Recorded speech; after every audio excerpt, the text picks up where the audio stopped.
প্রিয় দর্শক, আজকের বিষয় কেন বেশিরভাগ নারী অতৃপ্ত থেকে যান। আসসালামু আলাইকুম, আমি ডক্টর নুসরাত জাহান দৃষ্টি, কাজ করছি sexual health educator, clinical councillor এবং ক্লিনিক্যাল সোশ্যাল ওয়ার্কার হিসেবে। নারীর ক্ষেত্রে দেখা যায় কেন অতৃপ্তি থেকে যায়। একাকিত্ব এবং ঘুমের ঘাটতি, বিশ্রামের অভাব সবকিছু মিলিয়ে তাদের মধ্যে এক সময়হীনতা হয়ে থাকে। যেমন কর্টিসল হরমোন বেড়ে যায়, সেক্স হরমোন কমে যায় এবং সবকিছু মিলে একটা চাপ তৈরি হয়ে থাকে। এই ক্ষেত্রে বেশ কিছু ভুল ধারণা রয়েছে। অনেকে মনে করে থাকেন এটা বয়সের সাথে, সাথে হওয়া খুবই স্বাভাবিক, সমস্যা করতে পারে। অনেকে মনে করে থাকেন নারীর ক্ষেত্রে তৃপ্ত-অতৃপ্তর ব্যাপারটা কেন থাকবে? করে থাকেন এটা আস্তে, আস্তে ঠিক হয়ে যাবে।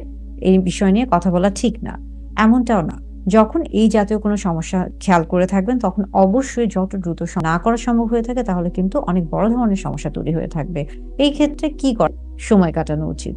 পাশাপাশি নো মোবাইল কাপল টাইম, অর্থাৎ ডিজিটাল ডিভাইস থেকে অন্তত ৩০ মিনিট, মোবাইল ফোন থেকে শুরু করে সকল ধরনের ডিজিটাল ডিভাইস থেকে কনসেন্টও খুবই গুরুত্বপূর্ণ একটা বিষয়। অর্থাৎ প্রত্যেকটা বিষয়ে সম্মতি থাকতে হবে দুজনের ক্ষেত্রে, স্বামী-স্ত্রীর ক্ষেত্রে। অর্থাৎ এই ছোট, ছোট বিষয়গুলোকে যদি খেয়াল করা হয়ে থাকে তাহলে খুব লাভ করতে পারবেন।